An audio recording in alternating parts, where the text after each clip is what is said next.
সময়তে বন্ধুগণ, বর্তমান আমি অবস্থান করি আর সৈয়দ বাড়ি। হ্যাঁ, এই সৈয়দ বাড়ির বিস্তারিত আপনারা আজকের ব্লগে দেখতে পারবেন। আমি যদি আপনাদের দেখানোর চেষ্টা করি তাহলে অবশ্যই আপনারা দেখতে পারবেন সৈয়দ বাড়ি, সৈয়দ MD M রেদওয়ান। আর এখানে রয়েছে সৈয়দ বাড়ির নিজস্ব পোস্ট অফিস। আমি যদি পোস্ট অফিসটা আপনাদের একটু দেখানোর চেষ্টা করি তাহলে এই দেখুন, নিজস্ব পোস্ট অফিস, নিজস্ব পোস্ট কোড এবং স্থাপিত 1965। আজকে আমরা সৈয়দ বাড়ি ঘোরাঘুরি করবো এবং এর সম্পর্কে বিস্তারিত জানার চেষ্টা করব। আমি রয়েছি, আমার সাথে রয়েছে আজকে আমার অসীম দাদা। হ্যালো, অনেকদিন পরে নয়নকে দেখা, আসলে খুব বেশি ভালো লাগে আজকে এই যে সময়টা কাটাইলাম। ও ফেরা আজকে আমরা সৈয়দ বাড়ির সম্পর্কে বিস্তারিত নিজেও জানবো এবং এই সাথে আপনাদের সাথেও ভাগ করার চেষ্টা করবো। আপনারা আজকের ব্লগের সাথে থাকুন। মৌলভীবাজারের কুলাড়া উপজেলার পিত্তিমপাশা ইউনিয়নে অবস্থিত পিত্তিমপাশা জমিদার বাড়ি সিলেট অঞ্চলের এক অনন্য ঐতিহাসিক ও নান্দনিক নিদর্শন। প্রায় 200 বছর পুরনো এই জমিদার বাড়ি শুধু একটি স্থাপত্য নয়, এটি অতীতের ও ঐতিহ্য, রাজকীয় এবং সাংস্কৃতিক জীবন্ত সাক্ষী। এই জমিদার বাড়িটি সৈয়দ বংশের জমিদার দ্বারা প্রতিষ্ঠিত, যারা একসময় এই অঞ্চলের শাসন ও সামাজিক নেতৃত্ব দিতেন। স্থানীয়ভাবে এটি সৈয়দ বাড়ি বা নবাব বাড়ি নামে পরিচিতি। বিশেষ করে সৈয়দ রেজওয়ান আলী এর মতো জমিদারের হাত ধরেই এই এলাকা ঐতিহ্য গড়ে ওঠে। সৈয়দ বাড়ির নিজস্ব পোস্ট অফিস, পোস্টকোড 3233, স্থাপিত 1965। সৈয়দ বাড়ির যে জামে মসজিদটা দেখতে একবারে অসাধারণ, আমার কাছে একবারে সেরা লাগে। এখান থেকে যদি আমি ফুল ভিডিও নেওয়ার চেষ্টা করি তাহলে অবশ্যই আপনারা দেখতে পারেন। দেখুন বিষয়টা একবারে অসাধারণ লাগে। কিন্তু স্থাপত্যের দিক থেকে পিত্তিমপাশা জমিদার বাড়ি সত্যি দৃষ্টিনন্দন। প্রায় 100 একর বিস্তৃত এই বিশাল প্রাঙ্গণে রয়েছে নকশার প্রধান ভবন, প্রাচীন এক মসজিদ এবং বড় একটি পুকুর, যা পুরো পরিবেশকে করে তুলেছে আরো শান্ত ও মনোমুগ্ধকর। বাড়িটির প্রতিটি ইট পাথর যেন জমিদার আমলের সৌন্দর্য ছাপ লেগে আছে। আমাদের ঠিক সামনে দেখা যায় এটা হচ্ছে মাজার। মাজারটা দেখতেও কিন্তু একবারে অসাধারণ। ইতিহাসের পাতায় এ বাড়ির গুরুত্ব কম নয়। একসময় রাধাকিশোর বাণিক্য বাহাদুর এখানে অতিথি হিসেবে অবস্থান করেছিলেন, যা এর সামাজিক মর্যাদা ও অতিথের পরিচয় দেয়। আরও উল্লেখযোগ্য ঘটনা হলো 1950 সালে মোহাম্মদ রেজা পাহলভি এই জমিদার বাড়িতে 4 দিন অবস্থান করেছিলেন, যা এই স্থানটিকে আন্তর্জাতিক গুরুত্বও তুলে ধরে। বর্তমানে পিত্তিমপাশা জমিদার বাড়ি একটি জনপ্রিয় পর্যটন কেন্দ্র। এখানে গেলে সহজেই অনুভব করা যায় জমিদার আমলের জীবনযাত্রা, ঐতিহ্য এবং সেই সময়ের সামাজিক পরিবেশ। সৈয়দ বাড়ির দিঘির পার, এই যে আমি বর্তমানে সৈয়দ বাড়ির দিঘির পাড়ে রয়েছি। এই যে শান বাঁধানো দিঘির ঘাট, আসলে দিঘির ঘাটের পরিবেশটা আমার কাছে সেরা লাগে। এখানে বসার পর যদি আপনারা এই যে পিছনের ভিউটা নেন তাহলে অবশ্যই সেরা।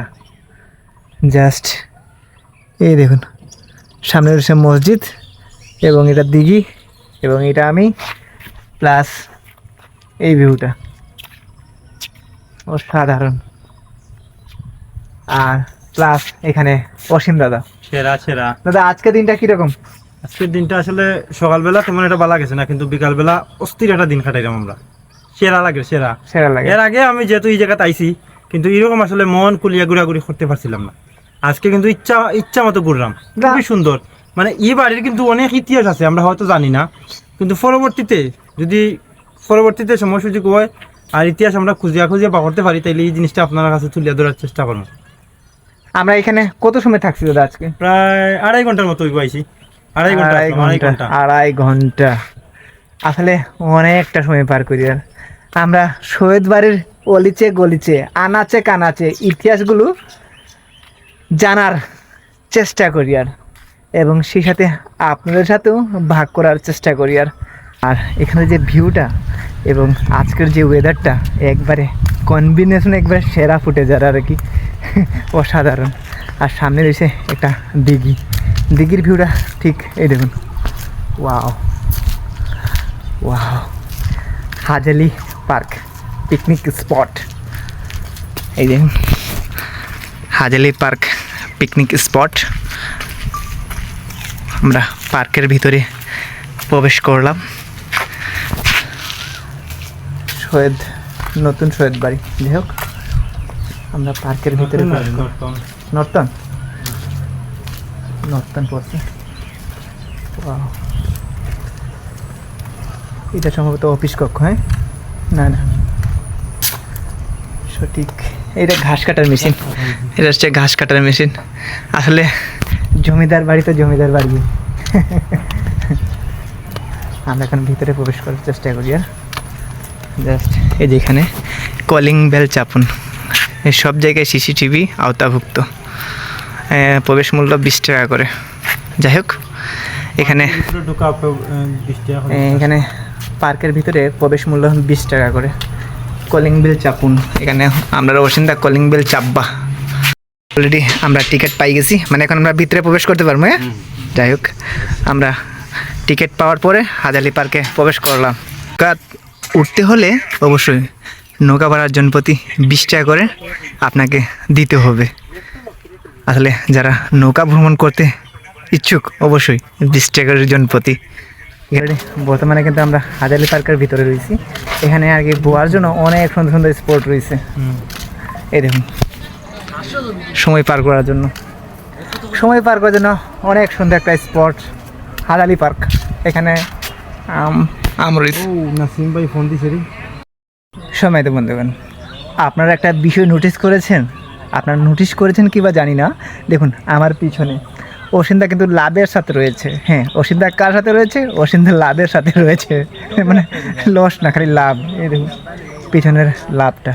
আসলে এই সাইডে কাজ চলমান রয়েছে। এখানে কয়েকটা বেরেন্সি রয়েছে বোয়ার জন্য সুব্যবস্থা।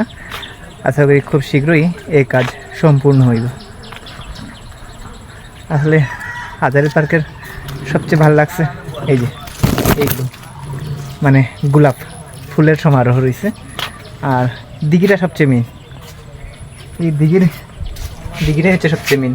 মানে দিঘি মাঝখানে এবং চারো সাইড রয়েছে বলার জন্য অনেক সুন্দর সুন্দর ছোটো ছোটো কটেজ। আজকে অনেক সময় পার করি আর কি, বিকেলটা হাজারি পার্কে যাওয়ার আর কি। আমরা বর্তমানে ক্যান্টিনে আছি। ক্যান্টিনের কয়েকটা সুবিধা আমি আপনাদের সাথে ভাগ করে নিচ্ছি। ক্যান্টিনের প্রথম সুবিধা হচ্ছে এখানে বারবিকিউ তৈরি করা হয় এবং এখানে গরম গরম পেঁয়াজি একবারে টাটকা, মানে গরম গরম তরতাজা পেঁয়াজি আপনারা খেতে পারবেন। আমরা বর্তমানে ক্যান্টিনে রয়েছি। আসলে ক্যান্টিনের পরিবেশটা যদি আমি আপনাদের দেখানোর চেষ্টা করি তাহলে অবশ্যই আপনারা দেখতে পাবেন। জাস্ট এই দেখুন ক্যান্টিনটা, এখানে গরম গরম পেঁয়াজি রান্না হয়, এখানে বই আপনারা খেতে পারবেন। সেটা আমার ঠিক সামনে রয়েছে অসিন্দা একটা ভিডিও ফুটেজ নের। আমি যদি ভিডিও ফুটেজটা আপনাদের দেখানোর চেষ্টা করি তাহলে অবশ্যই আপনারা দেখতে পারবেন অসিন্দা বর্তমানে নের। এই যে এখানে কয়েকটা ভাই নৌকাতে। অনুভূতি কীরকম? হ্যাঁ, ভালো লাগে না? যাই হোক, আমরা মাঝি ভাইও সেরা। এখানে একটা আমরা ইউনিক একটা বিষয় দেখতে পাচ্ছি, একটা ফুল গাছ। হ্যাঁ, আমরা কাঠগোলাপ দেখার পর আমি আর অসিন্দা খুব এক্সাইটেড। এখানে আমরা কাঠগোলাপ এর ফুলটা দেখার জন্য যাচ্ছি।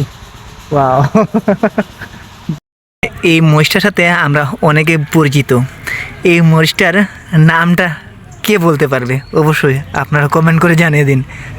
মহিষটা যদি আমি আপনাদের একটু বিস্তারিত দেখাই দেবো, এই দেখুন এই মরিচের নামটা আপনারা কে বলতে পারবেন? অবশ্যই একটা কমেন্ট করে জানিয়ে দিবেন। তাহলে এখন আমরা কাঠগোলাপের ভিডিও করার জন্য এই প্রস্তুতি নিয়ে। আর এই দেখুন অসীমদা কতটা রিস্ক নেয়। এই দেখুন, একবার পড়তে পারলে ভিডিও হয়ে গেল না। দাদা, কাঠগোলাপের ভিডিও করাটা এতটা সহজ বিষয় না। খালি ভিডিওর মাধ্যমে দেখতে পারেন যে কাঠগোলাপের ভিডিওগুলো কত সুন্দর।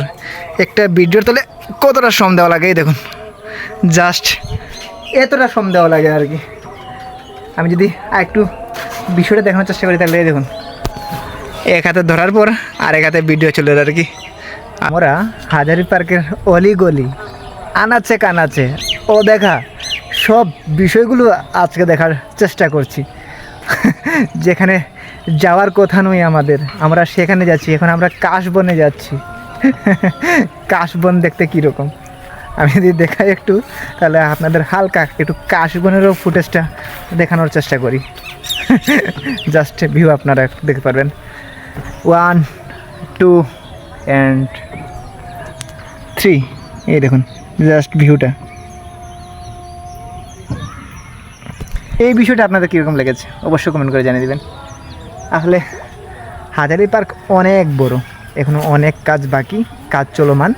তারপরও আপনারা সময় পার করার জন্য হাজারি পার্ক কুলাউড়ার মধ্যে একবারে সুন্দর একটা জায়গা। আমরা অনেক সময় হাজার পার্কে ঘোরাঘুরি করলাম। এখানে কোনো সময়সীমা নেই, আপনি টিকিট নেওয়ার পর ইচ্ছা মতন ঘোরাঘুরি করতে পারবেন। যত সময় ইচ্ছা তত সময় আপনি এখানে সময় পার করতে পারবেন। এখানে নির্দিষ্ট কোনো সময়সীমা নেই যে 1 ঘন্টা 2 ঘন্টা 3 ঘন্টা এমনকি 5 ঘন্টা। মানে পার্ক খোলা হওয়ার পর আপনি প্রবেশ করবেন এবং পার্ক বন্ধ পর্যন্ত আপনি থাকতে পারবেন। এটা আমরা অনেক সময় হাজেল পার্কে ঘোরাঘুরি করলাম, এখন আমাদের বিদায় বেলা।